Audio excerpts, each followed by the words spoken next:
No episódio anterior, Pierre Rosanvallon nos mostrou que a democracia do século XXI está sendo reinventada, ou seja, que os cidadãos, diante dos limites do modelo representativo clássico, desenvolveram formas de vigilância, de impedância, de julgamento que complementam o voto e que constituem elas também práticas democráticas legítimas.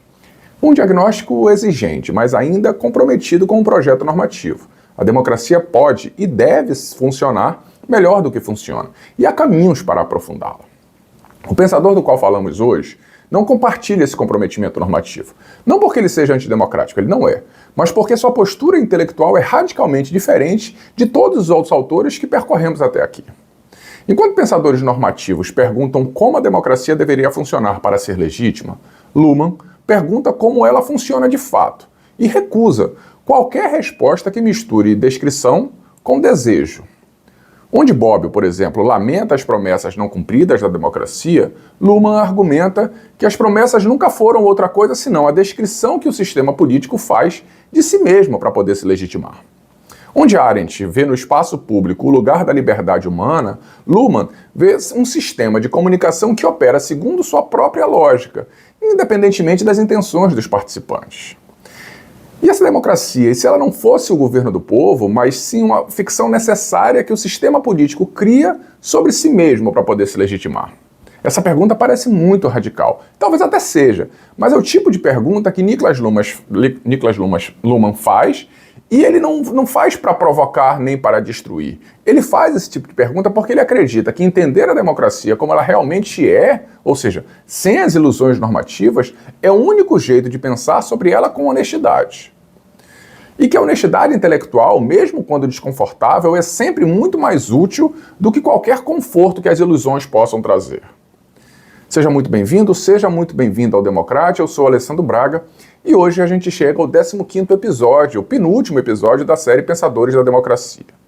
No episódio de hoje a gente vai falar sobre Niklas Luhmann, que foi talvez o mais difícil, o mais frio e talvez, a meu ver, o mais necessário de todos os pensadores analisados até aqui.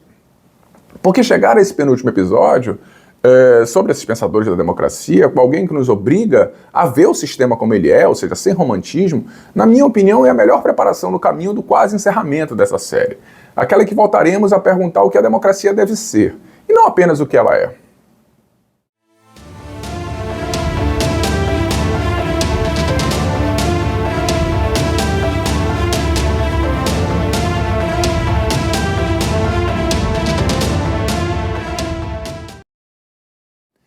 Vamos tentar compreender, vamos tentar aprender aqui quem foi Luhmann, vamos analisar isso. Ele nasceu em 1927, numa cidade chamada Lüneburg, na Alemanha, e morreu em 1998, em Oerlinghausen, aos 70 anos. Ele cresceu sob o nazismo, ele foi recrutado para a Luftwaffe aos 16 anos e foi capturado pelos americanos ao final da guerra. Depois do conflito, ele se formou em Direito e trabalhou por alguns anos como funcionário público na administração estadual de Hannover, que foi uma experiência que marcou sua percepção sobre como as burocracias realmente funcionam, muito diferente de como são descritas nas teorias. Aos 34 anos, ele decidiu que queria fazer Sociologia e foi estudar com Talcott Parsons, em Harvard, que era o grande teórico dos sistemas sociais do século XX. Luhmann absorveu a teoria de Parsons e o transformou radicalmente, construindo ao longo de 3 décadas uma teoria dos sistemas sociais de uma abrangência e de uma complexidade sem paralelo na sociologia contemporânea. Quando o reitor da Universidade de Bielefeld, onde ele lecionou por quase toda a carreira, perguntou a Luhmann qual era o seu projeto de pesquisa, ele respondeu com uma absoluta seriedade: a teoria da sociedade, a duração do projeto, 30 anos, custos, nenhum. E ele cumpriu. Em 1997, ele publicou A Sociedade da Sociedade, um livro de 1.100 páginas tratando de teoria social, que é a obra da síntese de toda uma vida intelectual desenvolvida por ele. Luhmann, ele é o sociólogo da sociedade moderna como totalidade, não de partes dela, não de classes sociais, não de grupos e movimentos, mas de toda a sociedade. E ele olha para a democracia não como um filósofo político comprometido com seu aperfeiçoamento, mas como um observador rigoroso, que quer descrevê-la com precisão, ou seja, entender o que ela realmente faz, como ela realmente opera e o que a torna mais estável ou menos estável, mais instável no caso. Essa postura o torna único nessa série. Todos os outros pensadores que percorremos até aqui, de Madison a Rosanvallon, têm, em maior ou em menor grau, um comprometimento normativo com a democracia. Eles acreditam nela, querem aperfeiçoá-la, propõem critérios para avaliá-la. Luhmann não faz isso. Luhmann descreve a democracia. E essa frieza analítica produz insights que o comprometimento normativo às vezes não consegue enxergar. Precisamente porque quem está dentro do objeto que estuda tem dificuldade de vê-lo de fora.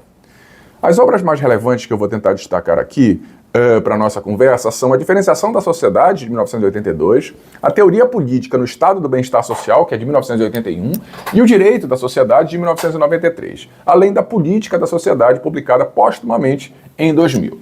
São textos densos, técnicos, escritos numa linguagem que não concede ao leitor nenhum conforto. Luhmann jamais simplifica para agradar, mas o esforço de lê-lo é recompensado por uma clareza sobre como as sociedades modernas funcionam e que dificilmente se encontra em outro lugar. Vamos começar falando aqui da teoria dos sistemas, então, que é o pensamento básico de Luhmann. Para entender o que Luhmann tem a dizer sobre a democracia, é preciso entender, pelo menos em seus traços gerais, a teoria que o sustenta. E a ideia central é essa. A sociedade moderna é formada por sistemas de comunicação funcionalmente diferenciados, cada um operando com sua própria lógica, seu próprio código binário, seus próprios critérios de relevância.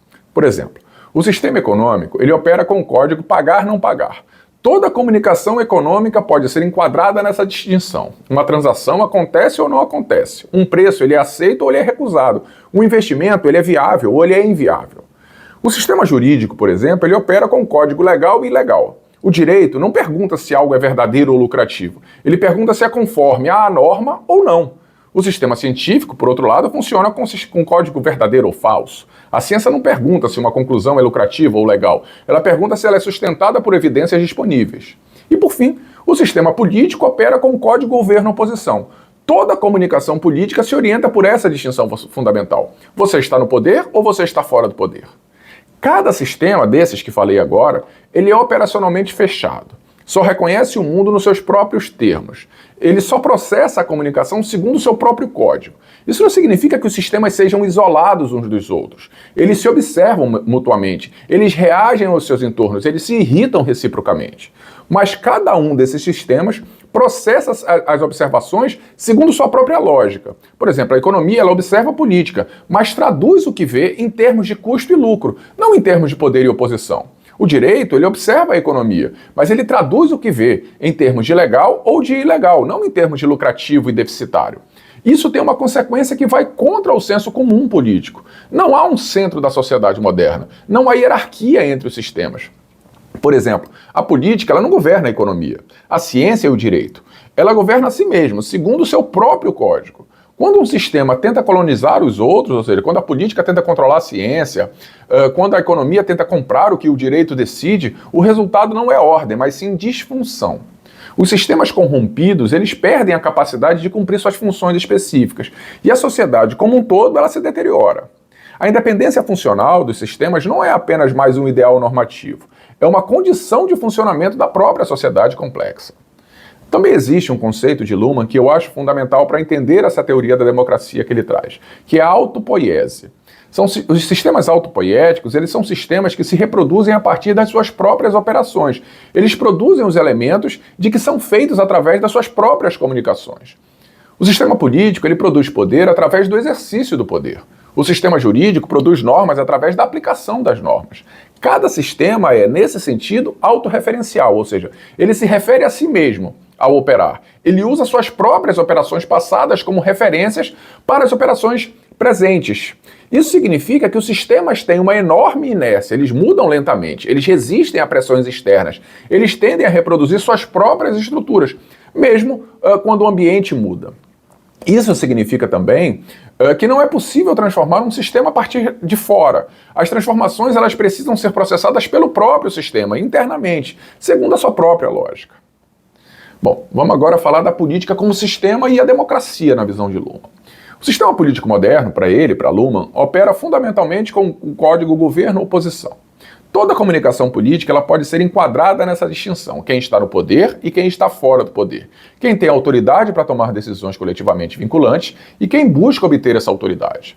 Essa é uma distinção simples, mas é exatamente a sua simplicidade que lhe confere potência organizadora. Ela permite ao sistema político processar uma quantidade enorme de conflitos, de demandas e de pressões, reduzindo sua complexidade a uma questão operacionalizável. A democracia, portanto, nesse enquadramento, ela é um ideal normativo. Ela não é nem um ideal normativo, nem é uma promessa sobre o governo do povo. É uma forma específica de estruturar a diferenciação interna do sistema político. Uma solução funcional para um problema que todo sistema político precisa resolver. Como substituir o pessoal no poder sem destruir o sistema? Essa é uma pergunta que parece técnica, mas, na verdade, a questão mais fundamental da política é essa. Como garantir que a troca dos governantes aconteça de forma regulada, previsível e sem violência? A democracia, ela resolve esse problema de uma forma que outras formas de governo não conseguem, pela institucionalização da alternância. A eleição, ela é o dispositivo que permite à oposição se tornar governo. E ao governo se tornar oposição, sem que essa troca precise ser mediada por revoluções, por golpes ou por purgas. O perdedor, ele aceita a derrota e aguarda a próxima eleição, porque ele sabe que o sistema garante que haverá uma próxima eleição. O vencedor, ele aceita os limites institucionais do seu poder, porque ele sabe que no futuro ele pode estar do outro lado. Então a democracia, sob essa visão, a partir desse prisma, é um mecanismo de gestão da incerteza política, ou seja, um dispositivo que torna a alternância de poder previsível e, portanto, tolerável para todos os atores que estejam nela envolvidos. Isso pode parecer frio demais, e Luhmann reconhece isso, mas ele insiste que tem o mérito da honestidade. Ele não está dizendo que a democracia é justa, que expressa a vontade popular ou que produz os melhores resultados. O que ele está dizendo é que ela funciona, ou seja, ela resolve os problemas de como substituir os governantes de forma estabilizada, que é o problema mais difícil de que qualquer sistema político enfrenta.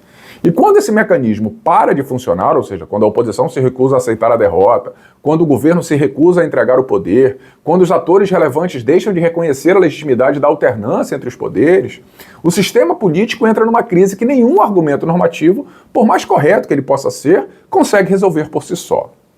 A democracia, para Luhmann, também cumpre uma segunda função sistêmica, que raramente é nomeada com clareza, que é a inclusão. Os sistemas políticos modernos, eles precisam incluir toda a população como endereço potencial de comunicação política, ou seja, como destinatários das decisões coletivas e como os possíveis emissores de demandas políticas.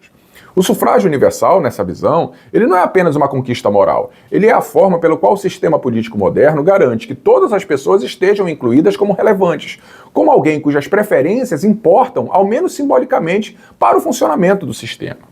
Quando grupos são sistematicamente excluídos dessa inclusão, o sistema político perde a capacidade de se processar conflitos que existem na sociedade, e esses conflitos encontram outras formas de expressão, frequentemente mais destrutivas.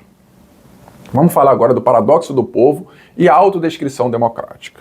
E aqui está o conceito de Luhmann que ilumina com mais precisão o populismo contemporâneo. E que é, ao mesmo tempo, na minha opinião, o mais difícil de aceitar para quem tem comprometimento normativo com a democracia, que é o paradoxo do povo. A democracia, ela se legitima pela ideia de que o povo governa, que as suas decisões, que as decisões políticas expressam a vontade popular, que o poder emana do povo e em seu nome é exercido. Isso está escrito na nossa Constituição, inclusive. Essa é a forma de legitimidade que está na base de qualquer Constituição democrática, de qualquer discurso de posse, de qualquer defesa da democracia que já foi feita nessa série. Mas eu trago uma pergunta aqui para vocês.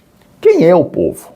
Para Luhmann, o povo é uma construção, é uma autodescrição que o sistema político produz sobre si mesmo para se legitimar. Não existe um povo como uma entidade unitária, uma entidade coerente e pré-política que precede o processo democrático e cuja vontade esse processo expressa. O povo, ele é produzido pelo próprio processo democrático, pela eleição que conta votos e produz uma maioria, pelo censo que define quem tem direito de votar, pelo discurso político que interpreta o que o povo quer, pelas pesquisas de opinião que medem preferências e as transformam em dado político. Antes desses processos, não há povo. Há uma população heterogênea, com interesses, identidades e preferências que se contradizem de formas que nenhuma agregação simples consegue representar adequadamente. Isso não é um cinismo, é uma observação sociológica que pode ser verificada empiricamente. Vou pegar aqui uma expressão, o povo quer X. É sempre a fala de alguém sobre o povo, produzida dentro do sistema político com efeitos políticos. O operário industrial e o empresário rural e o professor universitário e o banqueiro de investimentos, todos eles são povo. Eles têm interesses que se contradizem em pontos fundamentais. Qualquer afirmação sobre o que o povo quer é necessariamente uma seleção, uma simplificação, uma construção que privilegia alguns interesses e invisibiliza outros. O perigo de não perceber essa distinção, ou seja, de tratar a vontade do povo como algo que existe de forma prévia e transparente, esperando para ser expressa, é que essa expressão se torna um argumento irresistível que qualquer ator pode invocar para qualquer propósito, inclusive para atacar as próprias instituições democráticas, em nome desse povo, que essas instituições supostamente estão traindo. Isso ocorreu e tem ocorrido em múltiplas democracias contemporâneas. Discursos que se apresentam como expressão da verdadeira vontade do povo real contra as instituições corrompidas que a estariam bloqueando. Luhmann nos ajuda a ver essa manobra com clareza cirúrgica, ou seja, toda a invocação do povo verdadeiro contra as instituições é uma operação dentro do sistema político. E política não é a voz do povo, não é a vox populi. E quando essa operação ela é bem sucedida em destruir as instituições que estruturam o sistema político, o que se perde não é apenas um governo, é o mecanismo que torna possível a alternância pacífica, ou seja, a democracia ela mesma. Também existe uma dimensão do paradoxo que Luhmann desenvolve e que é especialmente relevante. A democracia ela precisa simultaneamente afirmar que o povo governa, porque é isso que a legitima, e funcionar de forma em que o povo não governa diretamente, porque a complexidade das decisões modernas tornaria isso impossível. O sistema político resolve esse paradoxo através de uma série de ficções institucionais, a representação, o mandato, a delegação, que permitem que a afirmação "o povo governa" seja sustentada sem que se precise literalmente ser verdadeira. Isso não é uma hipocrisia. Isso é o preço funcional que qualquer sistema político complexo precisa pagar hoje em dia para operar em escala. Schumpeter viu isso em 1942. Eu falei sobre isso, inclusive, no nosso episódio de Schumpeter aqui. E Luhmann explica isso, porque isso é inevitável.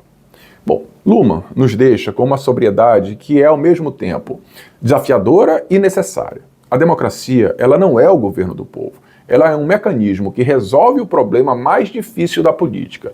Ela não é a expressão da vontade geral. Ela é um paradoxo que se sustenta por ficções institucionais funcionalmente indispensáveis.